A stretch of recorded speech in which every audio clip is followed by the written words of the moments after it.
introduction. Thank you for this very nice welcome. I'm delighted to be here today. In the home of free speech. I can say anything I want tonight, right? As long as it's true and good news, right? Before I get started, I want to make sure you see my wife up here. My wife Carol is with me.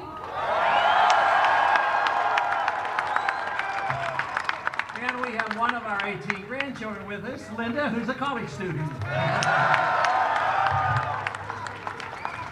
But it is wonderful to see such a nice crowd come out and talk and come to hear a politician speak. But I hope I'm different than the other politicians. That's what I'm hoping. Because I want to tell you what's going on in this country, what we ought to do about it, because we have a few problems, and young people have a problem because you're inheriting a mess, and there's something that we can do about it, and it's not all that difficult. I am convinced that we've gotten into the mess in this country basically because we have sent too many people to Washington that either can't read or didn't understand the Constitution. We want to make sure that we send nobody to Washington unless they know, unless they can read and understand it. But we also have to believe them when they put their hand up and take an oath to obey the Constitution. Well, I tell you what, if we'd had that for the last 40 or 50 years, our government would be very much smaller. For instance, take the conditions of war. We haven't had a declared war since World War II. We were attacked, we declared war, fought Germans, fought the Japanese, and it was a major ordeal in about less than 4 years. How long have we been in Afghanistan? Way too long. But we've been going to war without declaration. We were in Korea and Vietnam and dozens of other places. Today, you might have read the news. We just put some troops in Australia. I don't know what we're doing. We don't need to have more troops spread around the world. We're already in 150 countries. We have 900 bases. I think if we have a military, which we should have, we should defend this country. We shouldn't be the policemen of the world.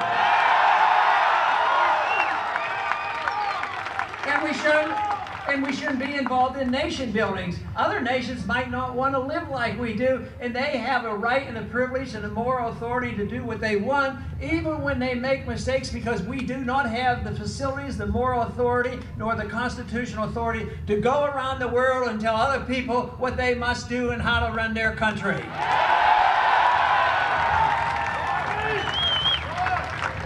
We have a job on ourselves enough just trying to straighten out our own government, let alone trying to straighten out the governments around the world. So, but people argued the case, and they've argued this for many years. It's been going on since Woodrow Wilson. That is, America is an exceptional nation.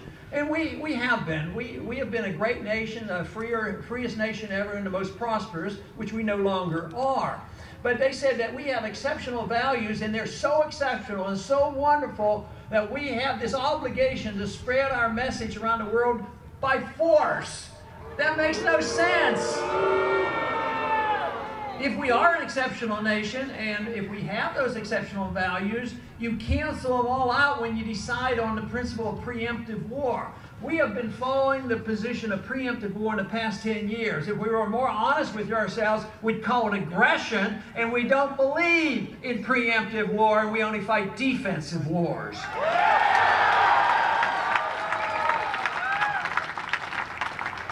These wars have been going on in the last 10 years. We've added $4 trillion to our national debt, and a lot of that is falling on your shoulders because this is a burden. We are in the midst of an economic crisis. It's a debt crisis. And guess what they've been doing for the last 5 years since they recognized there's a crisis?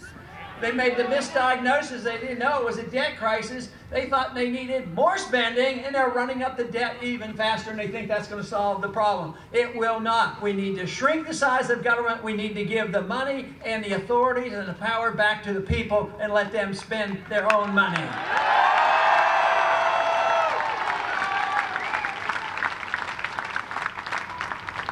But this has been going on now for more than 50 years, and it's been It's been very, very tragic for us. If you think of all the money and all the lives lost and all the injuries and penalties since World War II, because no war has been declared since World War II, I mean, it could add up into trillions and trillions of dollars.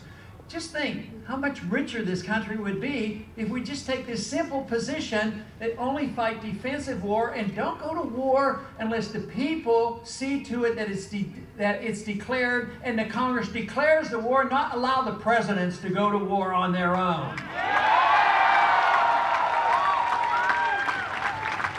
This was an important issue for the founders, and this is why they put it into the Constitution that the executive branch could not go to war without a declaration. They figured this would be important, but you know, not too long ago, the Secretary of Defense, Panetta, was before a committee, and they were asking him where he gets his authority because he was planning another war. We've been involved in Egypt and Libya, and now we're getting ready, and we're already involved in Syria. They said, where do you get this authority? He says, well, from the United Nations. I wonder if anybody can discover which part of the Constitution that's in. Let me know what it is, because it's not true. It's not true. They do not have this authority, and the United Nations can't make those decisions, and we shouldn't allow them. Matter of fact, the United Nations and the NATO charters explicitly say that this does not mean that you go to war without it going back to the U.S. Congress and the Congress making a decision. But nevertheless, they just go and they do these things, believing that it will be ignored. And it has been ignored for a long time. So much of what we have been doing, the spending, the money, and the running up of the debt, the violations of civil liberties, and the involvement overseas, it's been ignored because we have been a super wealthy country. And all we have done, and so often, is we have way too much compromising in Washington. We have compromising between the right and the left, and the conservatives and liberals, and they come together and they agree to keep spending more money. I'll spend money on your projects, you spend money on my project. And they've got away with this for a long time, and we kept re-electing the same people to the Congress with spending all this money. But guess what? Something happened in the last few years, especially about 5 years ago. It's been discovered that we're broke. And there's nothing there. And therefore, the arguments and the tenacity that they're fighting over this shrinking pie, a pie that's practically gone, is never ending. They can't solve the problem because all they're going to do is fight over it. They will not entertain the thought that maybe government is out of control. Maybe we need to rein in the government and allow the people to keep the fruits of their labor and not have to turn it over to the government.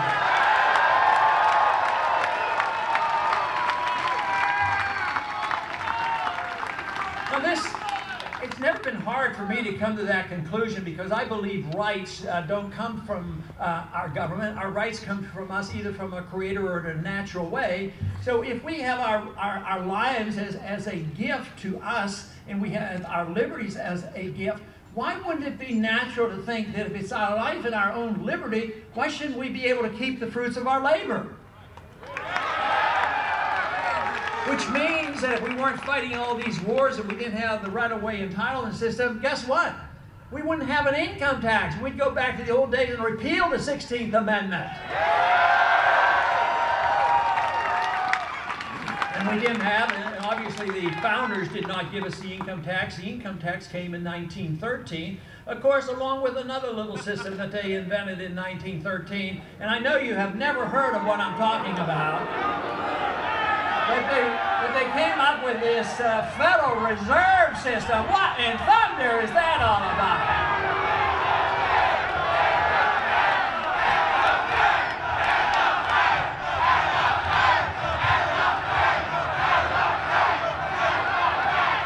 This year, after we win the election, of course, we're going to celebrate 100 years of the Federal Reserve System by repealing the Federal Reserve Act. But the very least that we have to do is get an audit of the Fed, find out what they're doing. You know, Congress spends a lot of money. They're up into the trillions. Most of the time, it's just meager hundreds of billions. But the Fed is involved in many, many trillions of dollars. They were involved with churning $15 trillion in the bailout. Of course, it was to help the people, you know, help the people that were losing their mortgages, because they had this incentive to always make sure everybody had a free house and qualified for a mortgage. Of course, during that time, who was making all the money? Fannie Mae and Freddie Mac and executives at big banks and Goldman Sachs. So when the crisis hit, you know, those who were going to get hurt, they came screaming to the Republicans and the Democrats, and they said, hey, there's going to be a depression, there's going to be a depression, come and bail us out, we're too big to fail. And guess what? The Congress did, as well as the Federal Reserve. They bailed out those who made a lot of money during the financial time when there was a financial bubble. And guess what? Those programs were designed to help the people and help the middle class and help the poor. They lost their jobs and they lost their houses. So it doesn't work. And this is what people are starting to realize. Not only is the Treasury bare, but the entitlement system doesn't work, and spreading our goodness around the world doesn't work. So now we have a system that is destined to change. The big question before us is, what's it going to change to? Are we going to accept more authoritarianism and tyranny, or are we going to accept the cause of liberty and return those freedoms to the American people?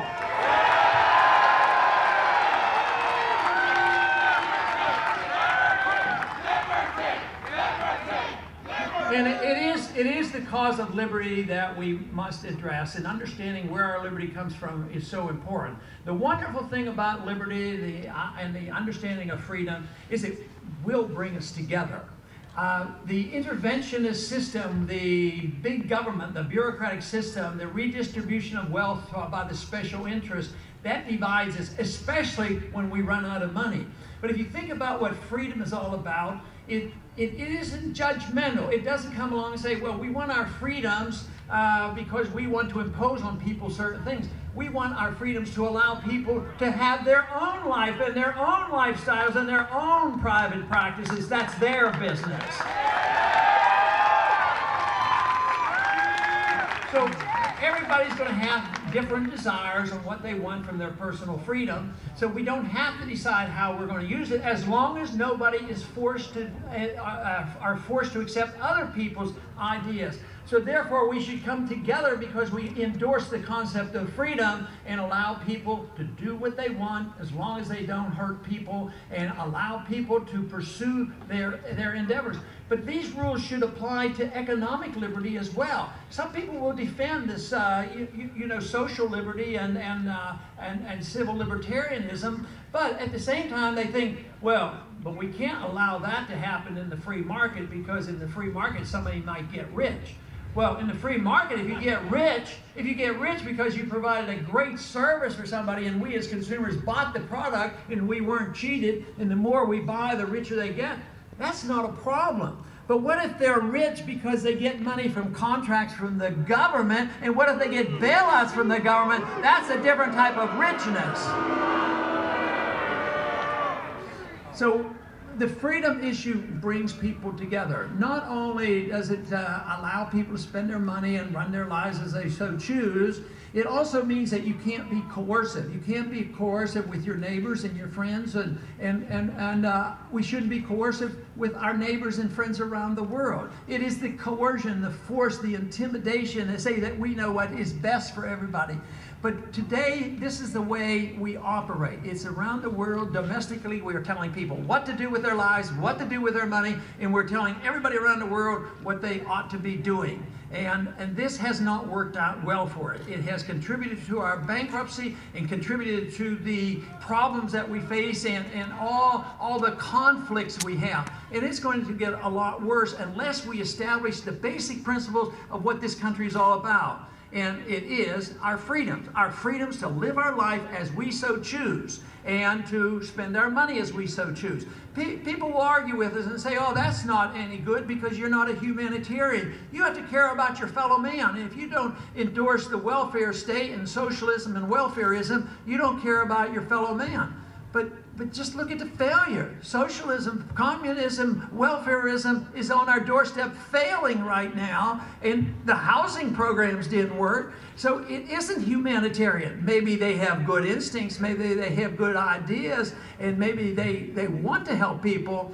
But if you want to study history and find out where the largest middle class has ever been and the wealthiest middle class, it's been in the United States of America because it had maximum amount of freedom, and the freer we are, the freer our country is, the more prosperity there is.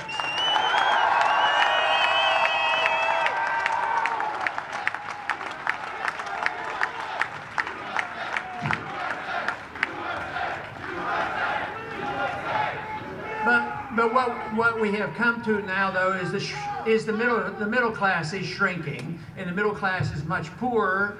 And we can't solve the problems by doing more of the same thing. We can't solve the problem of a crisis that came on by too much spending, too much borrowing, and too many regulations, and too much taxes, and too much printing press money.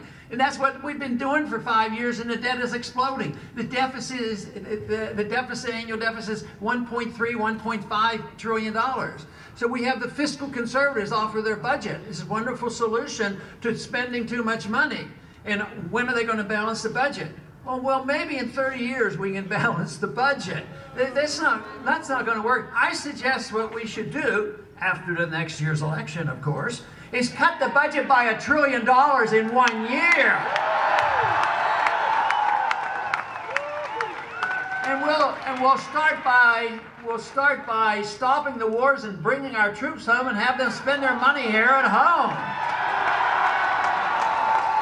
That doesn't mean only the Middle East. That means from Korea and Japan and Germany. Why should we subsidize their defense? We need to bring them home. We're flat out broke, and we have to borrow the money to do this. So this system is coming to an end. It's good news that it's coming to an end. It's risky business because we don't know what the replacement will be.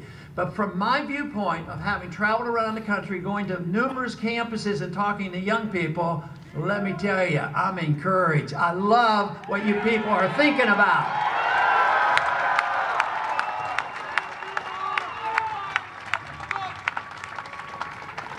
Dependency is never a way that you feel good about oneself. The more dependent you are on others, the less content people are. And that is what people have to realize, that if we would have more freedom and release the creative energy and put the burden on us to take care of ourselves, then we can work for our own virtue and our own excellence. This is what gives people personal satisfaction. It is not being taken care of by somebody else and eventually having that ripped away. We cannot depend on others to always provide. It's been wonderful to think about, you know, the Medicare system. Everybody should have good medical care, obviously. But is it going to be provided through the government? Just think, Medicare's broke. There's no money there. And the only way we can continue to even work our way out of this is we have to save a lot of money elsewhere. So my suggestion in cutting this $1 trillion is obviously to cut essentially everything from overseas and cut some departments that we don't need, and try to tide people over that we have taught to be so dependent on child health care and Social Security. But right now, what we're doing is we're still spending, running up the debt and printing the money, and now we're just seeing the beginning of the end of the dollar because the prices are starting to go up. You cannot keep printing money forever and think that the world will always accept the dollar. Right now, there are plans being laid for the replacement of the dollars. Other countries have suggested that should be done, and they have met their fate because Saddam Hussein wanted to replace the dollar. And also in Libya, Gaddafi wanted to replace the dollar. Right now, Iran would like to replace the dollar, and they get into trouble for this. But we're the ones that will be in trouble because economic law will dictate to us that they will not always accept our dollars just by printing them. Right now, there is way too much trust in the dollar. Therefore, what we have to do is restore the understanding and restore the principle of sound money, and that is the reason we don't need a Federal Reserve, and we need commodity money such as gold and silver as the Constitution dictates. We're going to have have to reverse the trend. So far, the trend this year hasn't been the greatest. On January 1st, there were 40,000 new laws laid upon us. You might as well go to college and study how to read all those laws and what these laws say, because it's going to take you an eternity to understand them, because nobody does unless you get into trouble. Then the bureaucrats and those authorities will come and tell us what's going wrong. But I would like to be the first president that got rid of 40,000 laws. That's what I would like to do.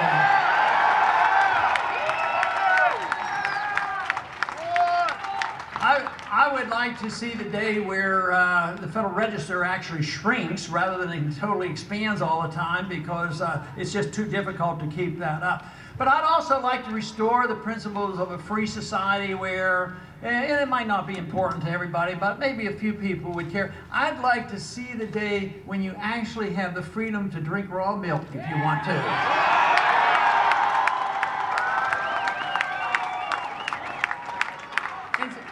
And take your own risk. Matter of fact, I'd just as soon see the day that you can put anything you want in your body that you want, and you take your own risk when you do it.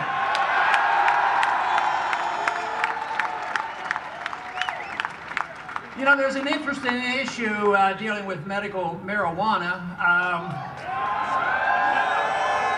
but it's a great issue for me to want to bring left and right together. You know, the people from the right, you know, use the word states' rights, and that's a bad word. That's politically incorrect. They say that's not nice to say, you know, states' rights, and it means something else. But just think about it. If you had states' rights in California, you wouldn't have the feds bugging you and coming in here and invading and telling you what you can do with your own body.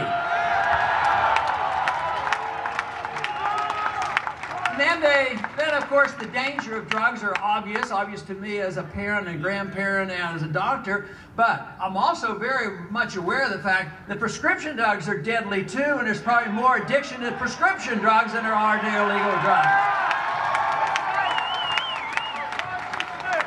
But not only has the war on drugs been a total failure, it hasn't solved the problem at all.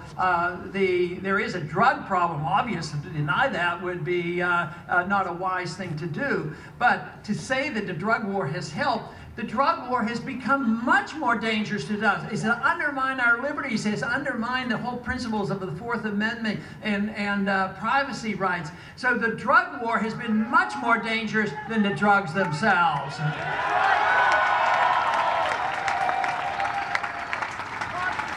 But actually, if we could maintain the republic, we would actually allow you to pick and choose which light bulbs you would like to use, and you would have to dictate exactly which one you have to use. So this is, these are the, you know, simple little things, but they're pretty important to make your own choices. And that is what freedom is all about, is making our own choices and not forcing anybody else to accept our choices. That is what we should be aiming for. And it is wonderful that we don't have to give up and say that we will be less prosperous. I've always said, if I had my choice of living in a free country and living in a poorer country, I want to live in a free country. But we don't have to make that decision. We opt for liberty. We're going to live in a richer country. There is no doubt about it. So therefore, the cause ought to be liberty. But you know what has happened is that we became so wealthy, and then our government started to grow incrementally, and then we started to redistribute wealth for good intentions, and it was fine when we were a wealthy country. But then eventually, the further along we got, the more it gave the incentives to the special interests, the big corporations and the lobbyists, and then that became a business in itself. And that is the way government is run, by power and lobbyists and money. And what have those individuals who are redistributing wealth forgotten? They forgot about the production of wealth. You can't just have redistribution of wealth when it's not being produced. We have to talk about how wealth is produced, and that is in a free society. That's how wealth is produced.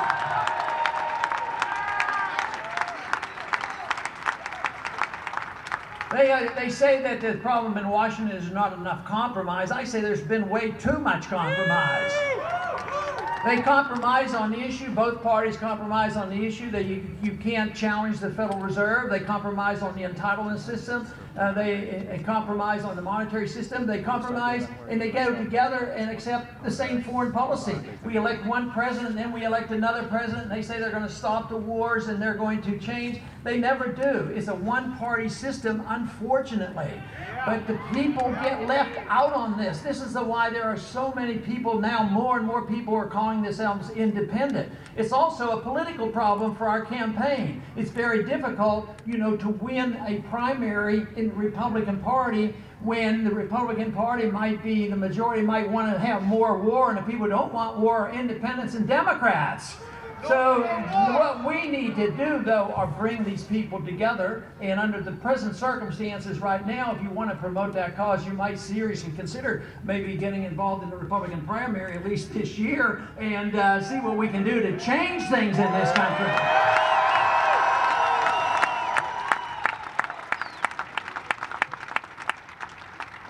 But it isn't compromise that we want. You know, if you had compromise, how would you compromise, say, on going to war? You need a declaration of war, don't you? Oh, well, we'll let you go to war sometimes without a declaration. What is a compromise on monetary policy? Print the money slower instead of having sound money? I mean, how do you compromise on things like this? What about the new policy that the president has instituted? And that is, he's allowed to assassinate American citizens.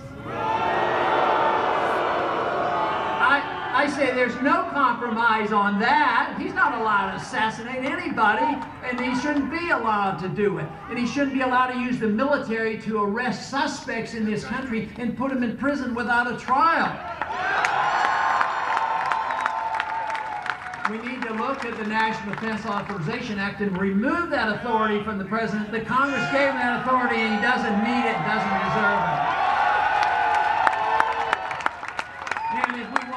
Reverse things and make sure that your privacy is protected. See, unfortunately, what's been going on for so many years is that the government gets more secrecy and the people have less privacy. And we need more openness in government. We need more privacy for the people is what we need. But the direction that we have gone since 9/11 hasn't been favorable toward the cause of liberty. For instance, shortly after 9/11, they passed a little piece of legislation called the Patriot Act. Maybe if they had called the Patriot Act, repealed the Fourth Amendment Act, it might not have passed. But when we get ready to get rid of the Patriot Act, which maybe that'll be during this first 6 months or so, we'll call the bill not repeal the Patriot Act. We're going to call it Restore the Fourth Amendment Act is what we need.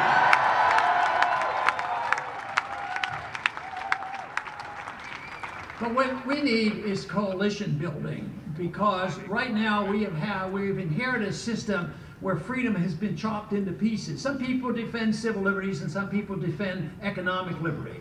But if you believe in individual liberty, it's all one and the same. We need to bring the factions back together and put the pieces back together. But we have to emphasize the fact that liberty is individual, but not by groups. I don't like hyphenated rights. We don't have rights because we belong to a group. Tragically, this came about because in our early history, some groups were punished, you know, because they belonged to a certain group. But we should never punish anybody because they belong to a group, but we should never give special benefits to anybody when they belong to a special group either. But today, I think the worst discrimination that we have in our country today has to do with the enforcement of our drug laws, because when you look at the number of poor minorities who happen to be in prison for life using drugs that were nonviolent, and we're nonviolent, it far outnumbers those who happen to be rich and of a different color. You know, it is very unjust, and there is discrimination in those fields. But we should think of liberty as being individual. Everybody should be treated as the individual, and everybody should have equal justice before the law, and we should diminish and decrease the amount of emphasis about us belonging to certain groups, because I think that is distractive to the cause of liberty.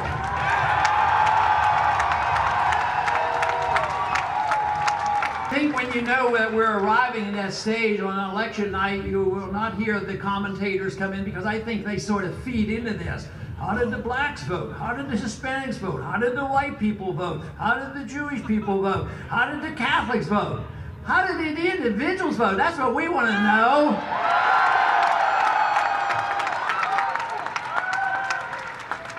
You know, in a free society, people will certainly do things and spend their money the way others might not approve. But as I explained, we shouldn't be telling them what to do, but they have to accept the consequences. But one of the reasons why people are intolerant is when people do things that they don't like. They think that if we legalize their choice, that we endorse what they do.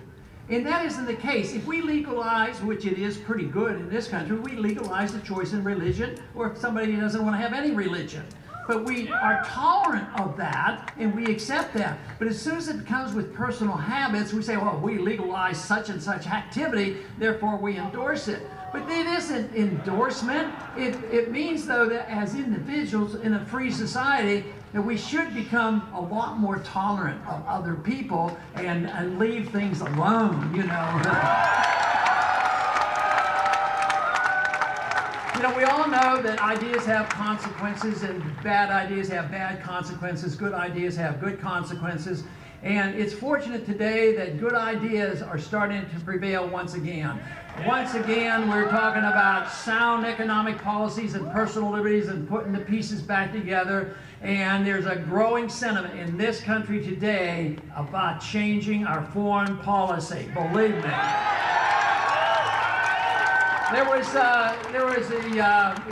When the wars were started and when I was fighting to try to stop the wars, it was difficult. But now we're up to over 70% of the American people who say they're sick and tired of the wars and we ought to get home from the Middle East and out of Afghanistan.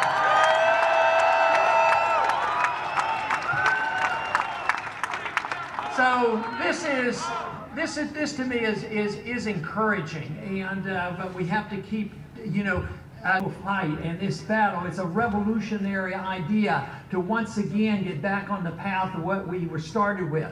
And it isn't like we're going back to the old days. They keep saying you want to go back to the past, but I think tyranny is the past. Freedom is the future, is what I say.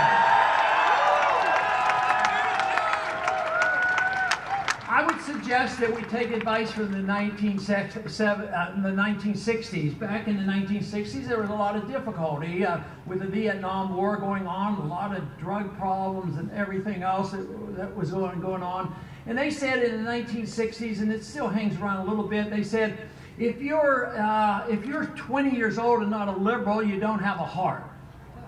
And then they said, if you're 40 and you're not a conservative, you don't have a brain. But I tell you what, why can't you have a heart and a brain at the same time, the whole life? That is what we need, and that's what freedom is all about. It's far from a perfect society, but the imperfection of man means you don't want the government telling us what to do, because they don't know what we want to do with our lives, and they don't know what we want to do with our money. So when the government takes hold, they don't know what we want, and they make mistakes. When they do it, it affects all of us. But when we do it to ourselves, yes, there will be consequences, but you don't have a right to demand that your neighbor takes care of you because you've made mistakes and made bad choices. And that's something that has to be assumed. If you don't do that, then you'll have to say, well, the collective has to take care of everybody. Everybody owns everything, and everybody's going to take care of us. But that won't work. Self-reliance is very important in a free society, and it's a very productive incentive for people to take care of themselves. And this is where the wealth comes from. But there's every reason to expect that we can handle these problems. I think they're very, very serious. I think the financial crisis and the debt crisis is the biggest in all history. I've read a lot of economic history, but the debt bubble is huge, and it is based on the dollar. It's been around a long time, and it's more complex. We've been a more global economy than ever before, and so we have to deal with that. So we've had worse times in some ways, the Great Depression and world wars going on, but this is structural. This is structural for us with the understanding of freedom and the understanding of how serious our economic problems are. And this is the reason why we have to band together and fight for this cause. And I believe it's an idea whose time has come and it cannot be stopped.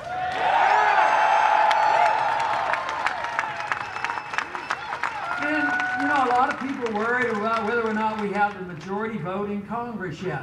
But, you know, it isn't going to happen. It is an irate, tireless minority who's willing to start these brush fires of liberty in the minds of men that will change this world. And I believe that is what's happening today, that people are energized and they're enthusiastic about this, and that these changes can come about. So there's many reasons for us to be optimistic, but not unconcerned. We should be concerned because other nations have gotten to this point and they went in the wrong direction and they ended up with more tyranny. But this idea that we're going back to the old days, freedom is a very young idea. Tyranny is the old idea. If they're talking about going backwards, you're going back to tyranny. That's big government telling people that they don't have individual rights, that they can arrest us by the army, put us in prison, no habeas corpus, assassinating our own citizens, fighting wars that are undeclared, the rule of law being ignored and the Constitution ignored. That is what is serious, and that is what we have to get hold of and change the direction of this country. But there's reason to believe that this momentum can continue and will continue. There's every reason that we should expect an improvement. I see it all the time. Now, when is it going to come back? Tomorrow, the next day, or whatever? People sometimes get annoyed now. No matter what happens, nothing ever changes. But it's people's attitudes that count. Just think about the bill, Stop Online Piracy Act. That horrible bill that we had. Just think the government wants to control our internet. What's going on here? But what happened? You woke up, you sent messages, there was a majority vote in the House and the Senate. They knew they had to vote. They were scheduled to be voted on. The people woke up and they told their members of Congress and they withdrew the bill, so they will listen when they hear from you. And this is actually what happened when we got the audit on got the House at least to endorse auditing the Federal Reserve. People like you called your congressman. It wasn't because I had political clout in Washington, I can twist arms and I had power, but the power of the people and the power of ideas made these changes. But we need to know that things can be changed if the people's minds change. This is most important. The government we get, any government, is really a reflection of what the people will put up with. And right now, though, I sense the people are getting tired of putting up with what we have. Too many wars, too many attacks on our liberties, too much debt, too much mischief, too much benefits for the special interests, and too many bailouts. So this is a grand time for us to pick up and do the changes that are necessary.